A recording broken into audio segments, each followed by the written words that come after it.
Good morning, everybody. Welcome to the Florence Unitarian Universalist Fellowship. My name is Sally Watts, and it's my pleasure to be with you today. So behind the camera, we have our ace photographer, Jay Gutler. Wave, Jay. Hello, thank you. And over on our computer, we have Catherine Hemmons, who will be helping us with our music today, as well as Joys and Concerns, and she will also introduce our guest at the pulpit. So, Catherine, I'm going to ask that you cue up Spirit of Life. It's number 123, played by Jeff Lovejoy. I'm going to invite both Catherine and Jay to come on up and join me as we sing Spirit of Life. Yes.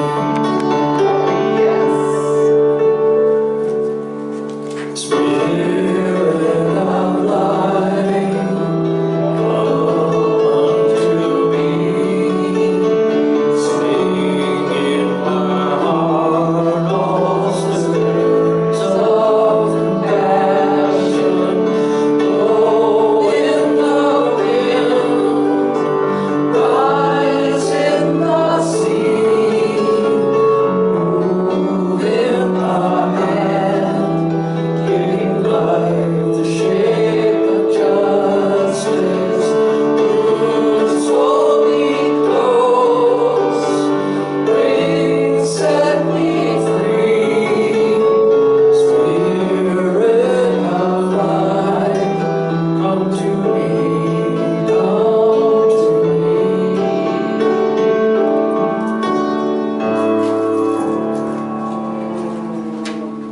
Thank you. Nicely done, Catherine. Nicely done. Ray Plummery, you may have worked yourself out of a job. Just kidding, just kidding. No thanks. So a couple of announcements. Reverend Elizabeth invites us to participate in some classes through their first UU Church of Indiana, Pennsylvania. I announced this last week, but I think it merits repeating. The links are included in the e-blast, but here's a quick summary. Bible study. These are reflective sessions rather than debate. Any pre-reading is optional and no barrier to your attendance. So come and go as you feel free. This is about building narratives and understanding how a story relates to our lives, not about getting the right answer to what a passage means. The other one we have is the theology of Buffy the Vampire. First Friday of each month at 8 p.m. to watch an episode of Buffy the Vampire Slayer and then reflect and discuss using sacred techniques that can be applied to any sacred or secular text in your life for deeper understanding. This one sounds fascinating. While this round of discussions will use Buffy as a source text, the class will help you develop spiritual practices that can be used in many places with popular movies, shows, books, as well as traditional scriptures and poetry. So you're invited. Our FOO Fellowship is invited to be with that fellowship and come together for these two classes. So today is Sunday the 25th. We have a happy hour at 5 p.m. It's a Zoom call. I hope most of you can come. I know last week I missed it. I was working on something else and I completely forgot all about it. So today I will not forget about it. I will be there at 5 p.m. Sunday, and we hope Reverend Elizabeth will come join us as well. Speaking of which, the board was fortunate to spend quality time with Reverend Elizabeth last weekend to get to know one another. We talked about how we might create our annual retreat. We know we're all being virtual here at this point, but some of us may want to gather in safe distance. Some may want to do it virtually. So we're going to create a wonderful retreat for us, whether it's later this year or January or February. Stay tuned for that. And it's good to have Reverend Elizabeth with us, and we wish her safe travels back to Pennsylvania. Again, hoping they'll join us on a Zoom call tonight and every Sunday. So Judy Plummery and Deb Jordan have created this FOOF, what's it called, movies? foofmovies@gmail.com. They're trying to get together people who want to go to City Lights Cinema and watch documentaries or particular movies. We can get just about anything we want. And I encourage you, if you enjoy going to City Lights and sitting in the comfort of our own space, up to 25 of us, comfortable seating, tables in front, get a beverage, something to eat, sit back, relax, and enjoy a movie with your FOOF friends. So any other announcements? Can you think of anything, Catherine? Jay, anything from you? Okay. So at this time, I invite you to light your own candle at home as you listen to the words of Olanda Brugnola, read by Reverend Elizabeth Mount, who recorded this and several other readings while she was here last weekend. Today, we light our chalice with words by Orlando Brugnola.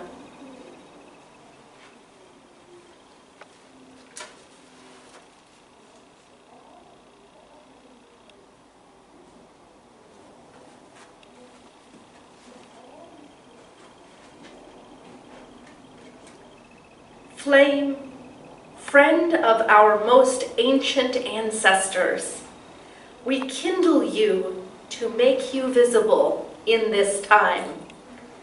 Yet in truth you burn always, in the unique warmth and worth of each person, in the imagination, in the turning of the heart to sorrow or joy, in the call to hope, and in the call to justice. Burn bright before us, burn bright within us. Good morning, everyone.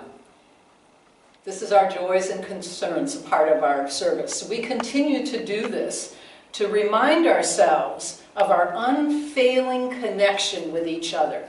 No matter if we're sitting here in the room, or these two are with me every week, or wherever we are. We are all one and contain the same divine spark. We are committed to caring for each other while not forgetting to care for ourselves. Very important. We are reminded to listen to each other with compassion and generosity. If you want to share openly during this time, please contact me directly. My number is on the FOOF website. And this first one comes from Jeff Lovejoy. Thank you for contacting me directly, Jeff. Our compassionate thoughts go out to Larry Costa. Some of you may know him as part of Kamala and Lanny's Jam group. And he has, from Jeff saying, he has advanced cancer and is home to say his goodbyes. Our love goes out to you, Larry, for an easy as possible passage whenever you are ready. And I have something to share. A few months ago, I found a spot on my neck that was different. I know our mind, in connection with universal mind, can put our system on a path to healing. I've done this before several times with some major health issues. But Science of Mind practitioners know that doctors are also part of the divine universal mind. That's the difference between us and Christian scientists. We believe in doctors. So I went to the doctor when my meditations encouraged me to do so. My joy is that right now all is well. I had a little bit of surgery, which was a little more complicated than I had anticipated, hence this dashing scarf wrapped around my neck. And I'm grateful for the doctor's talent, very grateful for the doctor's talent. So we have one shell for Larry For you? and one shell for me. This is for Larry. Blessings, Larry. And for Kathy. And Sally, you have something. I do. I would like to share two joys. One is for my friendship with Paula Harrison. Paula Harrison and I have been meeting every Tuesday morning for, I don't know, 6, 7, 8 years. And it's just a fabulous relationship that we've developed. Even when you're not here in town, Paula, we talk on the phone. We've got our FaceTime, so I get to see your smiling face every Tuesday morning. So thank you for that. My other joy is to Jennifer, my spouse. Many of you know that I've been in the throes of a campaign to run for city council. And Jennifer, yay! And Jennifer has been just the backbone. And I couldn't have gotten where I am today without you, Jennifer. I love you. I am grateful to you. You challenge me to be a better person, and I am so grateful and so joyful for you in my life. I'm going to drop 2 shells for me and turn it back over to you.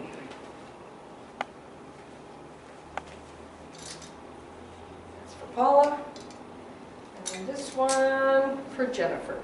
And drop 1 final shell in there. Yes, ma'am. If you will. 2. 2. And this is for anyone out there feeling their feelings without anyone to share them with, whether it is pain and loneliness or relief and joy. Say your compassionate, loving affirmation to yourself.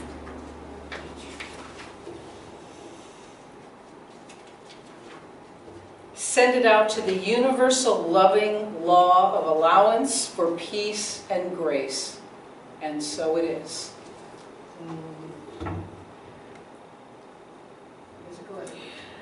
So we're going to continue on today with our musical interlude, and we're delighted to present a piece by our beloved Jeff Lovejoy titled Space Among the Stars. Please listen to this music and lose yourself in its beauty and simplicity.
Some of you know Bruce Yelle from this fellowship and the larger Florence community. You've known him for much longer than I have. When I met him about 2 years ago, I just saw a welcoming face, always good for a great hug. Later, he encouraged some of us to join Toastmasters to improve our confidence and presence when public speaking. I surely needed that. Then I found out why he joined Toastmasters. Bruce was presenting a Death with Dignity article to the Oregon legislator in Salem. Even though Oregon has a law governing one's right to die, it is incomplete and flawed, and Bruce was determined to do something about that. Now Bruce is deep into his own journey to the end game. There are so many things we respect Bruce for. His huge heart, his love for animals, his Death with Dignity blog. But I will let him tell you what is real for him right now in his talk, My Journey Now. Pathetic. It's pathetic that I had to get a diagnosis of pancreatic cancer so that I know I would have a peaceful ending of life. In the past, I've had many health problems. I've suffered from Parkinson's, lupus. I've been legally blind all my life. So I wasn't looking at a very pretty ending of life for myself. So my wife and I decided, well, let's look at Oregon. I've always been a proponent of death with dignity. I believe in it. I watched a friend's mother die for 10 years. I said I would never do that. I want to live while I'm dying and not die while I'm living. So we came to Oregon. We looked at the laws. I realized that I wasn't going to qualify for Oregon's current law. In Oregon's current law, you have to have 2 doctors tell you you only have 2 months of suffering left to live before you can qualify for the law. And then you have to physically ask for the prescription twice, write it out, have a psychologist report, have waiting periods, and then if you do get through all that and get your medicine, you have to be able to physically put it in your own mouth and swallow it yourself. Wow. Who does this leave out? ALS? Parkinson's? MS? This leaves out a lot of progressive diseases, a lot of people. We have people in Oregon right now that have qualified for this law. But they can't put the medicine in their own mouth. So they're going to lie there and suffer those last 6 months because of that. It's just ridiculous, just ridiculous. When I came up here and saw that, I started a little nonprofit group called End Choices. I went to my senator and said, look, we need to change this in Oregon and make it so people such as myself who get a long-term diagnosis, but it's terminal. They know I'm going to die from these diseases I have, and I want the comfort when you tell me I have these diseases, the comfort and relief of knowing that I can end my life before it gets too bad, instead of having to suffer for years until 2 doctors tell me I only have 6 months left to suffering. So I went to the senator and he said, yes, we'll write a couple of bills. That sounds logical to me. He'd watched his mother go through it. So we wrote up some bills in 2019, we put them in. They didn't get very far, not enough publicity, but we at least got people talking about it. So I'm feeling pretty good. I'm going around and got together with a larger group, Health Cover All Oregon, to get the word out this year. If we were going to be able to do a bill up, I didn't know if we were or not. I've been scrambling. My senator is retiring. All my connections in the legislature are retiring, so I had to look for a whole new group to lobby this year. We'll skip ahead to how I found out what I have. Every 6 months I go in for a checkup, a blood checkup, blood panel, MRI, to check my many cysts inside my body. I have cysts in my bladder, in my stomach, in my pancreas, and in my throat.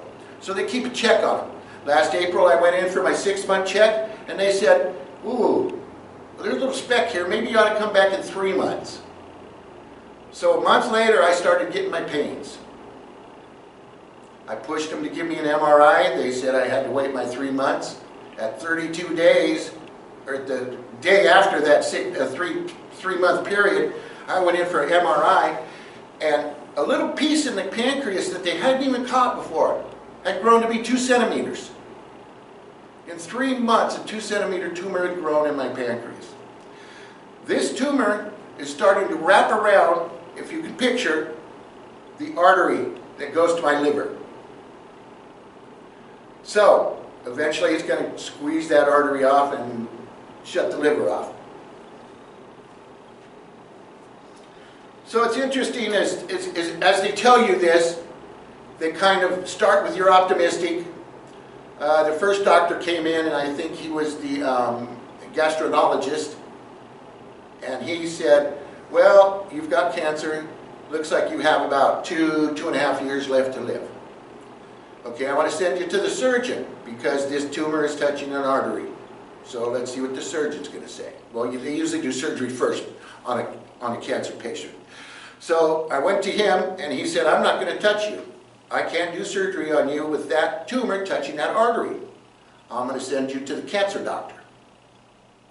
So I go to the cancer doctor. The cancer doctor tells me, yeah, we can do about 6 months of a very intense chemotherapy regime, and you would have a 15% chance of that tumor coming away so that the doctor would perform surgery. Now, if you're one of those lucky ones that get in that percentage, only 1/3 of those ever qualify for surgery anyway because of heart problems or any other problems. No, I would have qualified. I got a strong heart, I got strong lungs, I am perfect outside, I look like 10 million bucks, but the inside's not worth much evidently.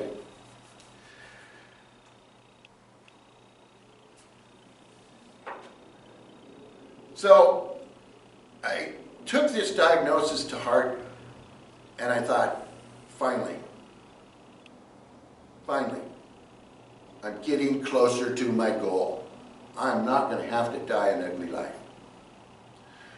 So the next doctor tells me to warn that even if we get it away from there and get my surgery, that 20 to 25% of the people that go to have this surgery, they die on the operating table.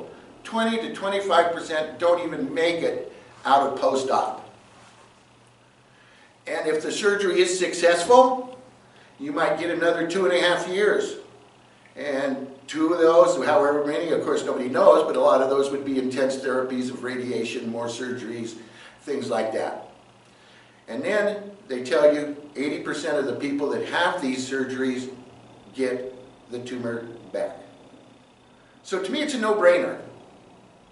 Why would I go through all these low percentage surgeries for this tiny little chance of living a little bit longer, of probably a terrible quality of life? I didn't understand even why they would offer that to me. But many people do it. They take those chances because they have kids. I have no kids. I really haven't really enjoyed what I've seen with our politics and our environment, so I'm glad they aren't here to see that, because I don't have them. Now, I'm a fighter. Everybody knows that. They ask me why I'm not going to fight, why I'm not going to do the surgery even though there's percentages. These are mostly my Catholic friends. So I let them know. They say, well, what about Alex Trebek? Everybody sees Alex Trebek with his famous pancreatic cancer and how he's doing on TV and stuff. So I looked it up. I says, yeah, what about Alex Trebek?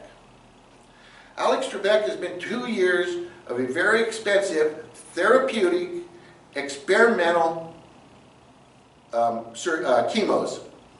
They worked for him. He went into remission. He's now one of those 80% that have that tumor back. So let's see where he goes from here. So getting these diagnoses are not pretty. But you know what? It made me qualify for Oregon's Death with Dignity law. I can now take advantage of being able to die a peaceful life because I have that diagnosis of less than 6 months. Hospice is the one that really gives you the firm diagnosis, and when they told me that I had 3 to 6 months left to live, that was the blessing. I'm the lucky one. I am lucky. How many of you always wanted to die in your sleep? Don't raise your hands, because I know it'd be all of you. I get to do that. I get to watch my loved one, or MASH, or whatever the heck I want, as I close my eyes and die. I choose that. It's not going to be a hospital room. I'm the lucky one. I don't want to get to watch our environment go to heck. I'm the lucky one. Now let's talk about another person. Now I've made this VSED, or not VSED, but I made the Death with Dignity. I have my medicine. Why am I still doing this? I'm doing this for you guys. Strictly for you. And my dad. My dad is 98 and a half, and he has COPD, congestive heart failure, goes in constantly for medical procedures. To him, quantity of life means a lot more than quality of life. I got that backwards, didn't I? No, I got it right. You got it right. Quantity means more than quality. And I understand that and I appreciate it. And he has now been diagnosed with prostate cancer. But they won't tell him he only has 6 months to live. 98 years old with prostate cancer, and they won't tell you you only have 6 months to live. So there, I'm doing this for my dad, because my dad shouldn't have to do that. Right now, what's possible for us to do with our parents, there's a legal suicide. It's called VSED, voluntarily stop eating and drinking. This is ugly, but it's legal. So what do they want me to do? My dad decides he's not going to eat and drink anymore, he doesn't want to live anymore. I get to go into the facility and take him home and not feed him and watch him wilter away. That's not pretty. I'd go to jail if that was my dog. So please, please start treating us like dogs. Huh? In 2021, there's going to be 3 more bills. The ones I didn't get passed got reintroduced. They've already been introduced. They will be there. So if you guys want to protect yourselves, this isn't for me anymore. If you want to protect yourselves and your future and have a nice, peaceful ending of life where you control it, talk to your legislators. It can be done, and this is a year it should be done. Not only was that a beautiful introduction from Catherine, but a powerful message from you, Bruce. Thank you so very much. Your message is truly inspiring, and may our love for you surround you always as you move forward on your journey. Blessings to you, our friend. Our offering this week continues to be the program called Food Backpacks for Kids, as well as our own fellowship. Every week in our church we take up an offering. It's good to remind ourselves from time to time that the offering is symbolic as well as practical. We know that it is through the pledges that we build our budget and fund our yearly programs. We pay our minister and guests at the pulpit, and we finance the comfort of our own space here at FOOF. Recently we purchased a UV light tower, so when we're in here and as we leave, we turn that on to help sterilize the environment to make it safe for everybody else. So your gifts to us, your pledge payments help to provide that resource. Our offering says that the act of giving is as essential to our spiritual well-being as anything else we do when we're together on Sunday, virtually or in person. So may we also remember our Food Backpacks for Kids that provides meals to our students in both Florence and Mapleton.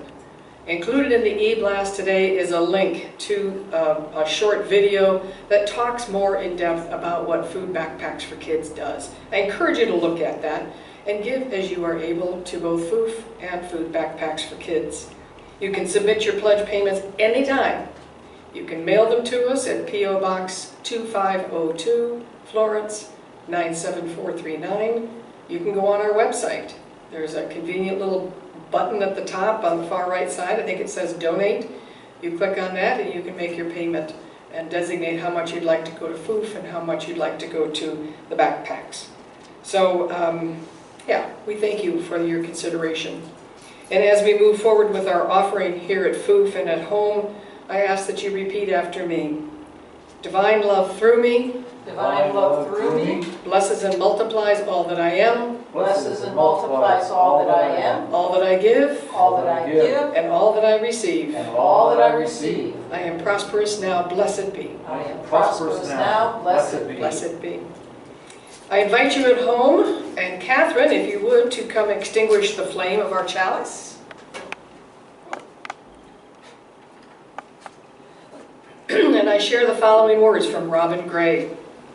The flame in our chalice is extinguished, but not our hope for the future, our courage in the face of crisis, or the love we share in all the world.